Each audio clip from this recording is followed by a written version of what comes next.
Assalomu alaykum qadrli futbol ishqibozlari. O'zbekiston milliy terma jamoasi K guruhida Portugaliya, Kolumbiya hamda Kongo Demokratik Respublikalariga qarshi bahs olib boradi.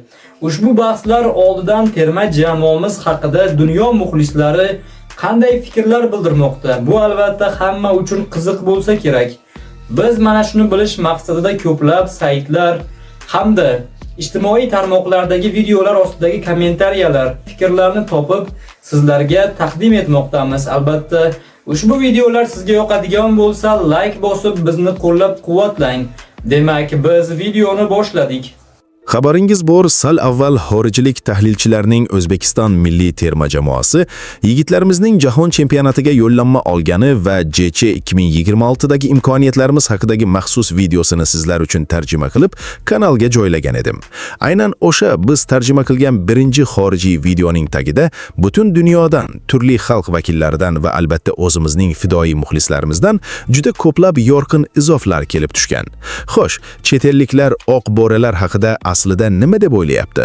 Vatandoshlarimizning bu boradagi orzu-umidlari qanday?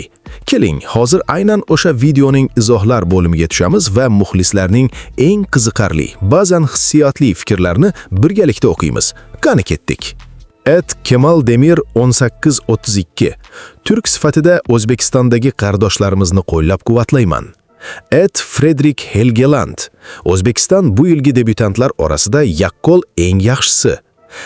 Chempionat Asiya 2026. Vatanim O'zbekistonni finalda ko'rishni xohlayman. Muhammad Siddiq D7RC. O'zbekistondan rahmat birodar.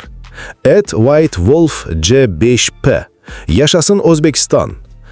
Selal Hayta P4. Toshkentdan salomlar. Temirov 91. Men o'zbekman. Ajoyib ish uchun rahmat. Bu video dahshat bo'libdi. To'g'risi, O'zbekiston jahon chempionatida juda uzoqqa boradi deb o'ylamayman, lekin o'yinchilarimizdan birini yirik klub payqab qolsa ham xursand bo'lardim. Bir kun kelib Abbosbek Fayzullayevning Barselonada o'ynashini ko'rishni orzu qilyapman. Mo'ydinov W. O'zbekiston haqida ingliz tilida kontent ko'rish yoqimli. Davom et birodar. Mert Ferendechi. Shomradov O'zbekistonni o'z ortidan ergashtirib tortib ketadi. Kirmo 13. Go'yo bu kanal faqat menga tavsiya qilinayotgandek tuyulyapti. Videolaring haqiqat ham yaxshi, lekin bir soatda atiga 24 marta ko'rilibdi. Umid qilamanki, keyingi videoing Yaponiyaga atalgan videoing kabi yaxshi natija ko'rsatadi. Elbek Palatov 1T. O'zbekiston birinchi raqamli. Pau Rescue Salon.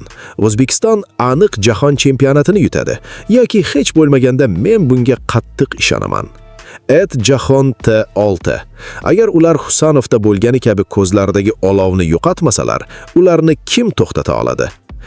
Mr. Geography F3Y. O'zbek sifatida shuni aytamanki, bu yigit haq. Denetel Admin 2650. Wow, juda zo'r ma'lumotli sharh.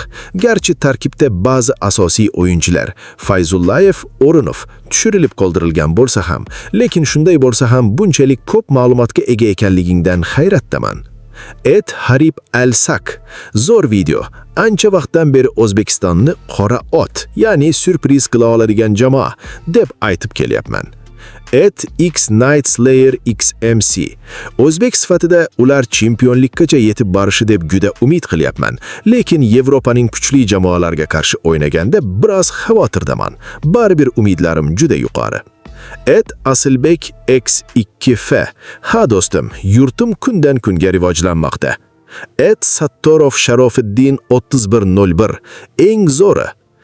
Someone Living on Earth.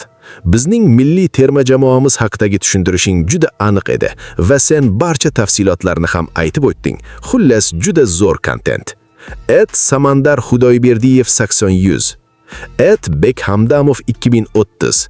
Lol, kulgi. Norchayev hujumchi, Hamdamov esa 10 kanat vingeri. Dilshod Abdullayev M3P. Yaxshi. Geografiya GG. Eng zo'r yo'l bu himoyalanish va Kolumbiyaga qarshi durang o'ynash, balki Portugaliyaga ham, lekin to'g'risi bu amalga oshishi qiyin va agar shunday qilsalar, keyin DK Kongoni yutishlari kerak. 4 ochko guruhdan chiqish uchun bemalol yetadi. Play-offda nima bo'lishini bilmadim lekin.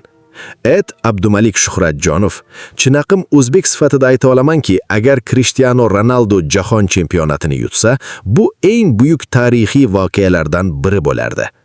Et Ilhom Habibullayev El Tor: Salom, kanalingni ko'rdim.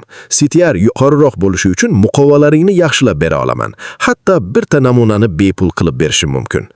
Et Third Wind Sports: 2026da O'zbekiston qanchalik uzoqqa bora oladi?